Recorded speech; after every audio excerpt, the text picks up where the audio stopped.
ये जो सवाल है इसको थोड़ा देखते हैं हम कि कैसे क्या करना है। फर्स्टली ये जो दो तरीके के मैट्रिक्स है दे आर डेफिनेटली 3 by 3 तो है ही, और साथ में क्या डायगोनल मैट्रिक्स है, ठीक है। अब डायगोनल मैट्रिक्स का एक खासियत होता है, पता है क्या? मान लो ये एक मैट्रिक्स है और ये एक मैट्रिक्स है, ठीक है। अब if I multiply this to matrices, ठीक है, उसका जो प्री मल्टीप्लिकेशन होगा और जो पोस्ट मल्टीप्लिकेशन होगा दोनों ही सेम आंसर देगा। क्या ये बात सही है? क्या ये बात समझ में आ रहा है? अच्छा, मैं एक बार तुमको दिखाता हूँ। If you multiply a inverse b inverse, so the result you will get like sin square alpha into cos square, ऐसे करके sin square beta into cos square, ऐसे ऐसा ऐसा कुछ आ रहा है क्या? और बाकी सारे एलिमेंट जीरो जीरो। अच्छा, वही अगर तुम b inverse into a inverse निकालते तभी वही आता ना, cos square alpha into sin square, चीज सेम ही होता। मेरे कहने का मतलब है there are two diagonal elements, sorry, there are two diagonal matrices, if you multiply them, pre multiply और पोस्ट मल्टीप्लाई दोनों ही सेम आंसर देगा। दैट मीन्स क्या हो जाएगा तुम्हारा? You can write a inverse b inverse equal to b inverse a inverse, ठीक है। एक बहुत ही शानदार चीज है। और साथ में क्या है, ये जो एक्सप्रेशन दिया है मेरे को, ये एक बहुत ही खास एक्सप्रेशन है। ऐसा हमने बाइनोमियल में भी सीख के आया है, ऐसा एक्सप्रेशन मैंने बाइनोमियल पे भी सीख के आया है ऑलरेडी। सही बात। चलो देखते हैं कैसे। अच्छा, पहले तो आ, देखो, a to the power -5 plus b to the power -5, ठीक है। उसके साथ a inverse into b inverse करके ऐसा जा रहा है ऐसे, ठीक है fine.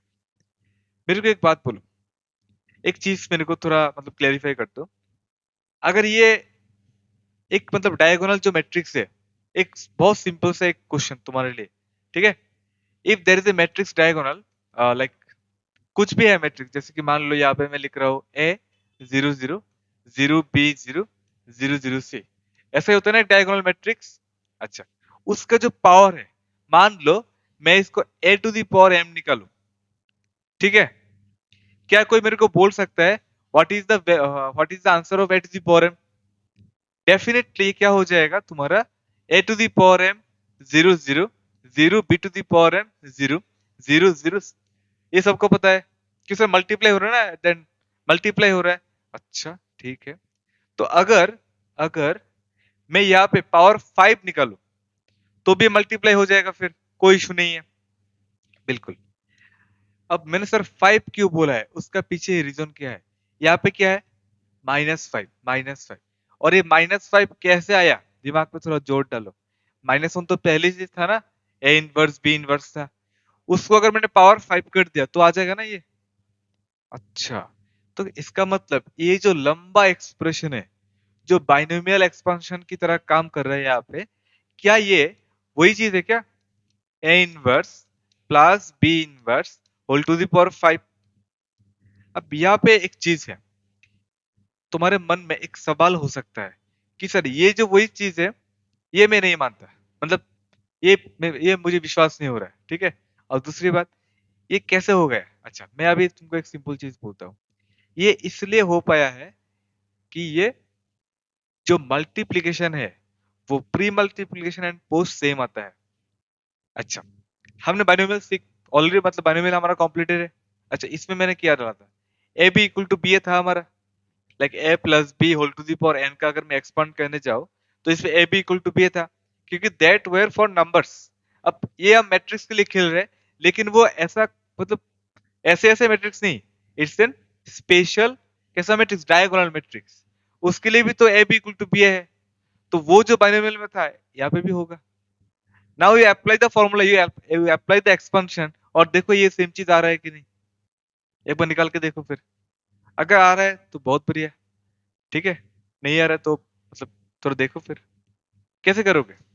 X plus y whole to the power n, n c zero, पता है ना formula, x to the power n minus zero, y to the power zero plus 5c1, पता है सब चीज। एक बार देखो वही चीज आ रहा है कि नहीं। अगर आ रहा है, हाँ हाँ, देखो यहाँ पे ना, यहाँ पे जो जो पावर -5 दे रखा था, यहाँ पे पावर -5, तो मेरे को पता चल गया कि यार a inverse plus b inverse करके पावर 5 निकालने को बोला है, तभी ये पावर आया है। ये देखो, एक एक चीज और देखो, मैंने एक चीज सिखाया था मतलब बाइनोमियल के टाइम पे, कि सर जितने भी टर्म्स होते हैं, पहली बात तो कितने टर्म्स होते हैं यहाँ पे, n+1, वेरी गुड। यहाँ पे गिन लो कितने टर्म्स होते हैं, यहाँ पे देखो कितने टर्म्स है, यहाँ पे देखो कितने, हाउ मेनी टर्म्स है देयर, 5 + 1 6। ये एक चीज है। और दूसरी बात, मैंने और एक चीज बोला था कि हर एक टर्म का जो पावर होगा वो क्या होगा, मतलब एक्स और वाई का जो पावर है, सम लेके क्या होगा, एन के बराबर होगा। यहाँ पे देखो हो रहा है कि नहीं, -5 -5, a⁻⁴ b का -1 -5 हो गया, सेम पूरा।